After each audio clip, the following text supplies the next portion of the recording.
nooma meerinayso dowladda xaggaasa ku aasaysaan xaggaas kuma aasaysaan iyada nooma meerinayso haddaan rabno badda dhexdeeda aan ku aasano marxuumka meeshaan ku aasayno dowladdu waa inay noo madax banaanayso haddii sheegow ay awoodo dowladda annaga la-aanteen inay iska aasato waxaa dowladda ay awoodi kartaan ku iri intay jareer soo qabato god ku shubto iyadana ay ku aasto halkan waxaa la dhahaa calancal adduunyada intaa saarnayd weligaana ma maqlin aragti iskaba dhaaf yani mana arkin mana maqlin qof halkaasuu tinku leeyahay lagu leeyahay ma maqasho sidaasoo kale ay u adagtahay inuu habitays qofka ku dhaco kansar isu bedelo marxaladay qaadataa waqtigay qaadataa asbaabaa keeno maxaa ninkan wax ka yar 2 bilood habitatis iyo kansar isugu keenay 2 bilood wax ka yar wasiirka caafimaadka haddii uu isbitaalkii ka hadlay xildhibaanadii beeshana qaar ka mid ay hadleen oo ay dhaheen waa la duugayaa dowladda aad raadinaysid ma dowladda madaxweynaha kaliya u taqaanaa iyo ra'iisul wasaaraha maya waxay dowladdu yani uga gabanaysaa in reerkiisu ay qanciso oo ay la hadasho waxay dowladdu u kari laadahay inay tiraahdo allah u naxariisto waxay u kari laadahay aniga waana arki doontaa wayna dhici doontaa wayna dhacday dowladdu ragaan mudnayn iyagoo u tacsiyeynayso oo ama madaxweynaha u tacsiyeynaya ama ra'iisul wasaaraha u tacsiyeynayna aragnay haddana waa arki doonaa dowladdu xaq uma laha markaan xaq ka hadlayno hadday xoog ku aasanaysana ha ku aasato laakiin xaq uma laha بسم الله الرحمن الرحيم السلام عليكم ورحمة الله وبركاته كلنتي وعن وناكسن داوديال إلكينبا ميل كستو aad joogtaan kusoo dhawaada waraysi gaar ah oo aanu la yeelanayno wasiir ku-xigeenka wasaaradda warfaafinta dowlad goboleedka Hirshabelle mudane Cabdishakuur Cabdullaahi Axmed oo dabcan ah nin aad wada garanaysaan ku magac dheer Cabdishakuur Shaasha saacadihii iyo maalmihii ugu dambeeyay waxaa taagnayd Allah u naxariistay geerida General Sheegow Axmed Cali oo ahaa janan maxbuus u ahaa dowladda Soomaaliya dowladdu waxa ay shaacisay kal hore in maanta oo Arbaca ah la aasi doono generalka laakiin cabashooyin iyo kulamo ay dib iskugu laabteen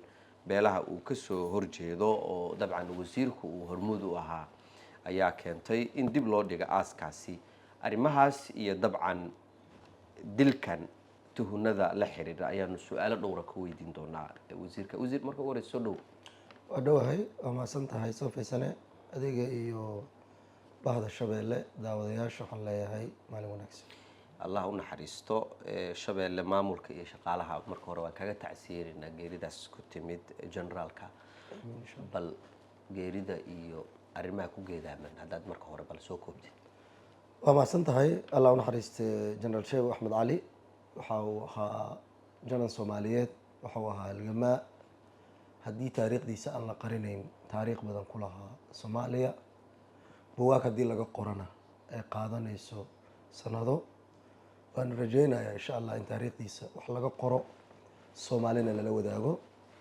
maxbuus uu ahaa dowladda u xiran ka hor dowladda intaysan xirinna wuxuu wadankan u yimid inuu qayb ka noqdo howlgallada wadanka ka socda maadaama dowladdu ay kaashanaysa qabiiladana waxaa la kaashanayay ragga markaas dhinaca dagaalka iyo khibradda u leh Sheegow ma aha ninka keliya ee jareera khibrad u leh dhinaca dagaalka laakiin wuxuu ahaa nin geesi ah oo geesinimo iyo khibrad dagaal ilaahay labadaba uu siiyey sidaas darteed isagoo howlgalladaas u joogo ayaa fuusta loo riixay gurigiisa lagu weeraray wiilkiisa iyo qaar kale qaraabadiisa la dilay maxkamadda la soo taagay dowladduna dhinacay xukunto isagay xukuntay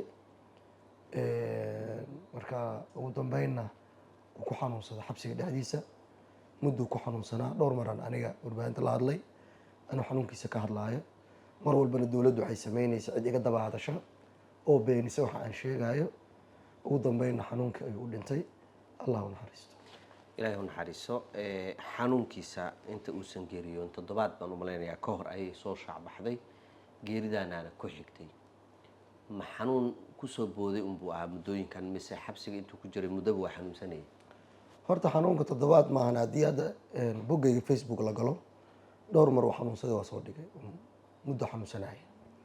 xanuunkana wuxuu leeyahay haddii hargab uu kugu dhaco wuxuu ka mid yahay xanuunada soomaalida ay la noosha. haddii hargabkaas uusan dabiib helin yani wuxuu sababi karaa xanuuno kale. maxaa ka mid ah in neefta kugu dhegto aada caburanto. waxyaabaha ugu yar ee markuu hargabka nagu dhaco aan sameyno soomaalida waxa waaye inaan raadino shaah sanjabiil leh. sababaha loo sameeya waxay tahay in ugu yaraan lala tacaalo xanuunka yimid. generaalka markii uu xanuunsaday wuxuu waayay daryeel. xanuunka hadda aan ognahay ee naloo sheegay wuxuu marka hore ka bilowday cagaarshow ay soomaalidu dhahdo ama hepatitis-ka 3 qayb leh, C iyo B, A iyo B iyo C uu leeyahay. marxaladda B uu gaaray. waxaa aaminsan hadduu dabiib heli lahaa xataa B inaan laysla imaan lahayn, dabiib heli lahaa. xanuunkii wuxuu sababay in beerka uu shaqeyn waayo. dhakhaatiirtu waxay nagu wargeliyeen inuu kansar qabo markii dambe oo shaqada beerkiisa uu joojiyey, waatan uu dhintay. dowladdu marna way beeninaysay oo marna way sheegaysay. tusaale markii xanuunkaas aan helnay dhakhaatiirta noo sheegeen oo aan la wadaagna warbaahinta, dowladdu ragay miidiya ku bixisay dhaqaale inay sheegaan in xanuunkaas uu waxba kama jiraan yahay. warbaahintii la hadleen, waa la heli karaa hadda. waxay caddeeyeen in uusan kansar qabin. doodaydana ay tahay dood siyaasadeed ayay ka dhigeen. aniga sheego maalintii la xiray ilaa maantan taagana hal maalinna arrin siyaasad igama gelin. siyaasad waxaa la yidhaha ninkii dan kale ama qudareynaya dowladda. aniga dowladda hadda jirta ee madaxweynaha hogaamiyo wax yani xila ama darajo aan ka raba ma jirto. laakiin waxaa muhiima inaan caddeeyo xaqa. ninkaas nin raga oo reerkeenu waaye, nin raga oo la dulmiyo waaye. aniga dulmigiisaan aqbali waaye, ugu socon waaye. intaasna aan ka hadlayo. habeen hore markii shirka jaraa'id uu qabtay wasiirka caafimaadka wuxuu sheegay in generaalku markii ugu horreysay dowladda wuxuu qiray inuu generaal ahaa. inkastoo waraysi labaad oo uu bixiyey warbaahinta qaranka uu haddana dafiray. laakiin aniga labadii waraysiba waa haya oo maanta markhaatiyaal waayo, codadkiisa yaallo. wasiirku isla waraysi uu ku bixinayo warbaahinta qaranka wuxuu sheegayaa in generaalku uu kansar qabay. waxaa marka ayaan darra isla dowladdii igala dagaalamaysay in haddana iyadii ay dhehayso. haddana mar kale wasiirku wuxuu yidhi waxaan sugaynaa baaritaanka caafimaad ee dowladda. cisbitaalku uu yaallo digfer waa dowladda gacanta ku hayso. waqtigaas aan kula hadlaayo cid loo soo bandhigay iyo cid warbaahinta dowladdu ay u sheegtay wixii uu qabay iyo wixii uu dhintay ma jirto. wasiir, markii uu dhintay isla habeenkii geeridiisa la sheegayba waxaa hadlay abuukar axmed cali oo ah walaalka allah u naxariistay generaalka iyo sidoo kale xubno dowladda ka mid a xildhibaano sida dahaba suusow iyo caymo oo kale. marka waad ka daba hadashay daraad. haddii mar qoyskii ay hadleen oo ay sheegeen in la aasayo, xildhibaanadiisiina ay hadleen, adiga laftigaaga qayladhaantaada iyo in aad diidid in la aasa iyo maxaa kugu dhalin karaad is leedahay? xildhibaanadiisa haddaa ula jeedo dadka isaga matala sheegow, anigana dadka matalaan ka mid ah. haddaa xildhibaanadiisa saas ka wado, aniga dahaba suusow iyo maxamed cumar aymoy waa u simanahay generaal sheegow. midda xigto waxaan ku xusuusinayaa taariikhda dib ugu laabo. generaal sheegow arrimihiisa markii laga hadlaayay xildhibaanada jareer weynaa ka hadlaayay oo 7 ah. maxaa sababay 7 xildhibaan ee jareer weyne oo joogta in labadooda keliya ay kasoo dhex baxaan? waxay ku caddaynaysaa inay aqbali waayeen xildhibaanada kale waxa ay wadeen 2 xildhibaan. waan u arkayna dulmi inay tahay. waana ku ammaanayaa in xildhibaanada kale baarlamaanka ku jira jareer weyne ay wejiga ka dadbadeen. ugu yaraan haddii aadan walaalkaa wax u tari karayn waa inaadan dhibaataynin. waxay ka shaqaynayaan 2 geeriyood inay sameeyaan. generaalku waa dhintay, ilaahay u naxariisto. waqtigiisa inta isku ekaa uu dhimanayaa. cid yacni celin kartayna ma jirin. wax kastoo la aqriyo waqtigiisaa meesha isku ekaa. laakiin geeri labaad ayay noo sababayeen oo ah qofkaaga marka uu dhinto waxaad jeceshahay inaad ogaato meedkiisa aad meel ku ogaato oo aad meedkiisa meel ku hubsato. cidda dhimatana waxaa sideedaba xaq u leh aasideeda iyo meesha la geynayo cidda laga dhinta xaq u leh. dowladda iyadaa soo saartay go-aanka ah in lagu aaso cisbitaalka ciidanka xoogga. sidee cisbitaalka ciidanka xoogga loogu aasaya? sotii dowladdu ay dhahday ma ahayn sheegow generaal ma ahaynoo generaal iyo sheegow laba magacoo laysu kamay waayo. beeraleeyuu ahaa, tuuguu ahaa. maxaa beeraley iyo tuug lagala doonaya cisbitaalka ciidanka xoogga? sababta loogu aasaya maxay tahay? ta kale sababta ogolaasho annagoo nala weydiinin dowladdu iyadoo isaga keensanayso meeshay ku aasaysa maxay tahay? laakiin walaalkiisaa joogay soo maha walaalkiis inkastoo markii dambe uu hadlay oo madal adigu aad joogtay walaalkiis wuxuu qiray in la qasbay. waa muuqata shabeellana waa ka baxay. muuqaalkan ha marka walaalkiis de qof geeri u taalo oo 11 saac iyo baru dhintay. maqribkaana loo tagay. ninkii oo kulula la leeyahay walaalkaa inta inaan ku aasnaan rabna. maxay tahay sababta loo dadejinayay marka? wallahi annaga waa garan la'nahay. annaga ilaa haddaan fahmi la'nahay. waana sababaha aan u codsanayno in meydkaas baaritaan caalamiya u maro. baaritaankaas marka ma shaki tuhuna waxaad qabtaan in la dilay ama la sumeeyey sida hadda baraha bulshada lagu wada adduunyada annaga Soomaaliya kama hadlayno laakiin adduunyada waxaa jiro qofka xataa hadduu si caadi u dhinto baaritaana la mariyaa. ninkan maxbuus uu ahaa. maxbuus $20 oo qaada islaam ku laheed oo loo xirayna ma ahayn. maxbuus dil loo xirayna ma ahayn. maxbuus siyaasad arrimo siyaasadeed loo xiray uu ahaa. wayna sameeyaan madaxda waa iska dhacaan wax dhaca waay. maadaama ninkan maxbuus uu ahaa xanuunkiisana dowladdu ay wax ka qaban weyso iyadoo arkayso wax ka qaban weyso. annaga waxaan nagalay tuhun. qofkan hadduu shaki galo waa la shaki bixiyaa shareecadaa qabta. marka tuhunkaasi muxuu la xiriiraa? annaga sida uu dhintaan ka shakisannahay qaabka uu dhintay. annaga inuu dhintay shaki noogama jiro. laakiin asbaabta dhimashadaan rabnaa in lagu qanciyo. waxaan rabnaa asbaabta dhimashada in lagu qanciyo la yiraahdo xanuun inuu dhintay wasiirka caafimaadka uu sheegay. maxaa kaloo raadin? wasiirka caafimaadka asaa ku dhahayaba riboodan sugaynaa. wasiirka caafimaadka warkiisa dhageyso isku dhacaya in shoogsan camal xataa isaga u hadlaayo oo ilaa hadda hadal la yiri camal oo wuxuu hadlaa wuxuu sheegay xataa uusan ogeyn. tan kale wasiirka caafimaadka warka waa looga horeeyay. ninkan soo maxbuus ma ahayn. soo uma xirnayn booliska Soomaaliyeed gaar ahaan taliska asluubta soo kuma xirnayn. maxay asluubtu war uga soo saari waayeen? maxay asluubtu u dhihi waayeen maxbuuskaas oo sidaas iyo sidaas ahaa ayaa geeridiisina lagu soo wargeliyay. baaritaankii iyo cisbitaalkii iyana waa la soo wadaagaynaa bulshada. maxay u dhihi waayeen? waxaad arkaysaa ilaa hadda xataa dowladdu inaysan ka tacsiyeyn oo qof dowladda ka tirsan dadka madaxda sare dowladda ah inuusan hal qof xataa dhihin allah u naxariisto. marka waxyaabaha tuunkan isii gelinayo allah u naxariisto qof muslim oo dhintay inaad allah u naxariisto soo qorto maxaa ku jaban? waxba kuma jabno. marka waxyaabaha tuhnadan isii gelinaya kamid tuhunka ma in xabsiga lagu dhex dilay ma in la sumey bal tuhunkaas qeex waa wax baraha bulshada aad u haysta shaki iyo baaritaanka aad dalbanaysa. annaga tuhunka nagu jira waxay tahay inaan fahanno horta habka ninkan uu dhintay. waxaas uu dhintay cudurkaas ilaan fiiri adduunyada maanta dadku waxay marayaan xilli wax walba la wada fahamsan yahay. tusaale haddii hadda habitaysaa ku dhacay hadii la yidhahdo kansar isu bedelay.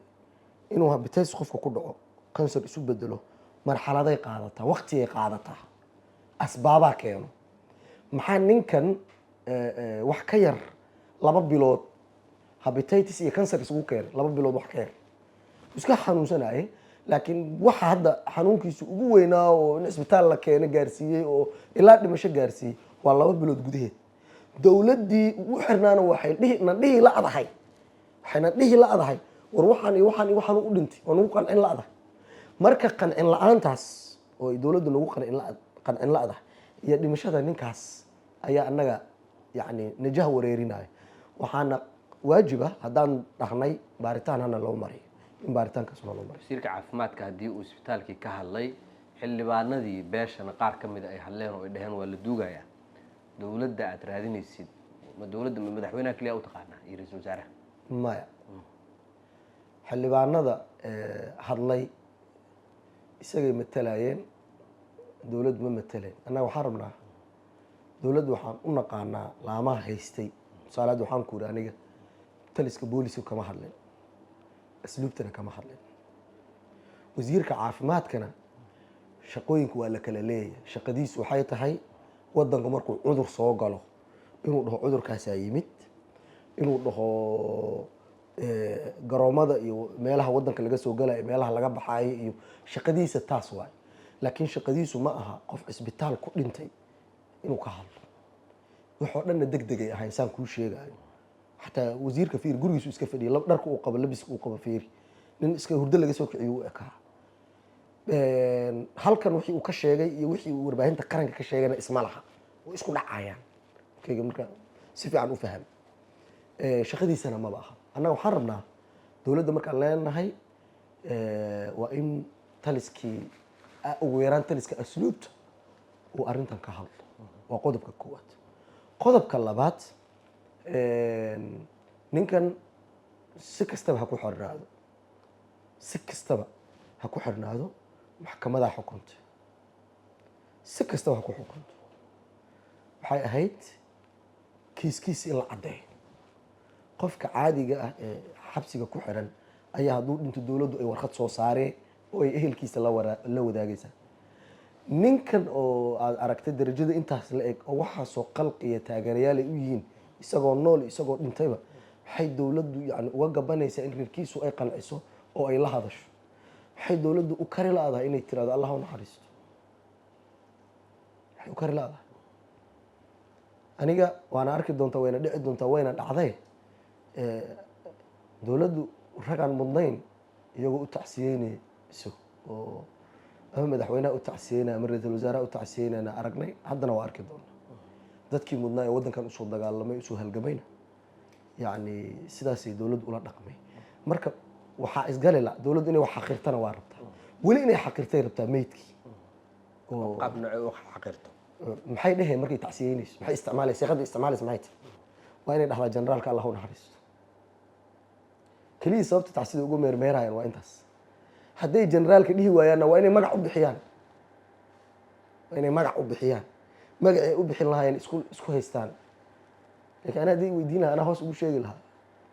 yani erebixinta meydkiisa waxay dhihi lahaayeen ayay garan la-yihiin. maxaad u sheegi lahayd haddii kusoo bandhiga markay isoo wacaana u sheegi doonaa. ha laakiin waxay la-yihiin, waxay sheegaanay la-yihiin. qofka markii tacsida loo marinaayo maxaa la sheegaya? hadda waxaan aragnay siyaasiyiina ka hadlay, qaabay u qeexeen tacsida. waxaa ka mid ahaa madaxweyne shariif, wuxuu sheegay inuu waddankan usoo halgamay. sheego really xaqiiqu ka sheegay. shariif cid uga xoogaalsan ma jirto xaaladda soomaaliya. yani dadka badanaa xataa qurbaha uga baxa maaha. in yaroo oo madaxweynaha xoogaa ingiriiska lagu celcelaya, in yaroo luqadda iska soo dhisaayay ay waddanka ka maqnaa. laakiin nin waddanka joogo marxaladaha la socdo, siduu xaalku yahay la socdo. xaqiiqdiina waa nin wax badan og waa. qoraalkii yaraa ee uu qoray yani wixii uu ahaa wuu ku sheegay, xaqiiqduuna ka sheegay. sidaas marka dowladdu uma sheegi karto. dowladdu sidaas uma sheegi karto. dhib kalena waa haystaa dowladda. mucaaradkaa ka hormaray oo tacsida uga hormaray way awoodi waayeen inay dhahaan oo ay dhahaan generaalku waa dhintay, dowladdu gadaalay kasoo hadli doontaa allah u naxariisto. hadda allah u naxariisto generaalku wuxuu ku jiraa isbitaalka digfair oo dowladdu ay maamusho. waqtigii dowladdu ay iclaamisayna dib uu uga dhacay. go-aankiinii baa ka dambeeyey. goormaa la aasaya hadda? dowladdu maba iclaamin kartaba meydkiisa. laakiin arbacadii sheegtay kolley go-aankiinii baa ka dambeeyey, maanta lama aasay. mayda xaq uma leba dowladdu inay arbaco dhahdo ama isniin dhahdo ama khamiis dhahdo xaqba uma laha. ninkan dowladda kama dhimana anagu naga dhintay. hadduu dowladda ka dhintay dowladda ha caddayso, ha dhahdo ninkan dowladdu ka dhintay, generaal soomaaliyeed oo lagu qaldamay ayuu ahaa. dowladda ha dhahdo, ha qirto. maxbuus buu ahaa dowladda u xiran. de maxbuuska ma dowladda iska leh mise dada iska leh? maxbuuska dowladda iyadu ma laha. waxay u haysaa maxbuusnimada fahan. waxay u haysaa waddankan sharcigiisu dembi ka galay. maxbuuska haddii lagu sheegay sidiisaba waxay dowladdu u haysaa waddankan ayuu dembi ka galay, intaasoo sanan aniga ku xukumay, maalinta xukunkiisa dhambisana waa baxaya.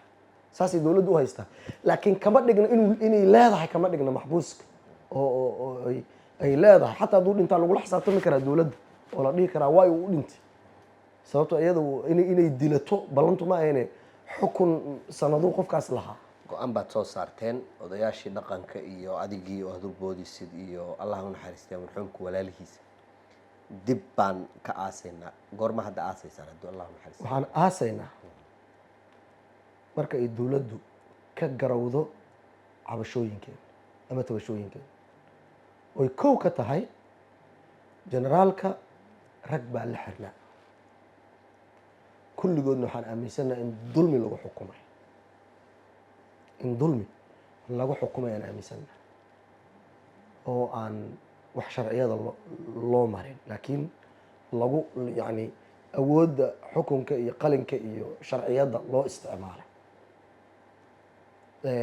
ama ha u ilduufaano qoladii maxkamadda joogtay oo ha ilduufto qalad ha ka dhaco bini aadan waay malaa'iga ma ah garsooruhu malaa'ig ma ahayn ku-xeeraalintuna malaa'iga ma ahayn bini aadan waa qalad ha ka dhaco ama ha u bareeraano waxaan aaminsanahay raggaas in xukun qalada uu ku dhacay waliba waxay isugu jireen rag guriga joogay oo yacni marti ku ahaa rag salaan ugu tagay iyo rag yaroo istaafkiisa ah intaba way xiran yihin qaybtoodna hadda xabsiga ku dhex xanuunsanaya dowladdu waxaan leeyahay waa in raggaas la daayaa oo in ay xirnaadaan aayad qur-aana oo suuratulbaqara ku jirta ama suuratu ali cimraan ku jirta ma aha oo haddii la dhaho haddii raggaas ay xabsiga ka baxaan aayaddaas qur-aankaa la jibiyey wax la dhahaayo maaha dastuurka waddanka u yaallaa qodob laga jibiyey hadday raggaas ka baxaanna ma aha dastuurka wuxuu sheegayaa awoodaha madaxweynaha waxaa ka mid ah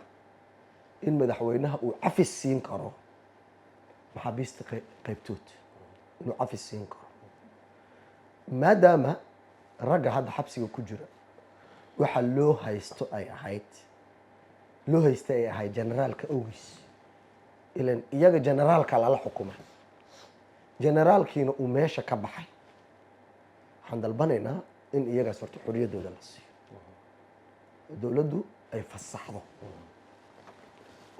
taas waa qodobka koowaad waay oo aan rabno qodobka labaadna meydka marxuumka waa in dowladdu bilaa shardi bilaa gorgortan ay noo madax banaanayso meeshaan ku aasanayn nooma meyrinayso dowladda xaggaasaa ku aasaysaan xaggaas kuma aasaysaan iyada nooma meyrinayso haddaan rabno badda dhexdeeda aan ku aasano marxuumka meeshaan ku aasayno dowladdu waa inay noo madax banaanayso ooy inaga noo dayso ooy wax naga weydiiso intay noo yeertana dhahdo sidee rabtaan markaan dhahno sidan iyo sidan iyo sidan weliba dowladdu ay nagala shaqayso haddaysan nagala shaqayn xataa waa ku qanacsannahay laakiin waa inaanan naloogu qasbin oo aan nalaga dhigin meydkii dad lagu canshuuranayo aan nalooga dhigin baaritaanka marka waa ka tanaasulaysaan haddii meydkii laydin siiyo waxaad diyaar u tihiin inaad aastaan baaritaanka haddii aan weyno cid noo baarto waa ka tanaasulaynaa laakiin haddaanba heli karno in naloo baaro waa rabnaa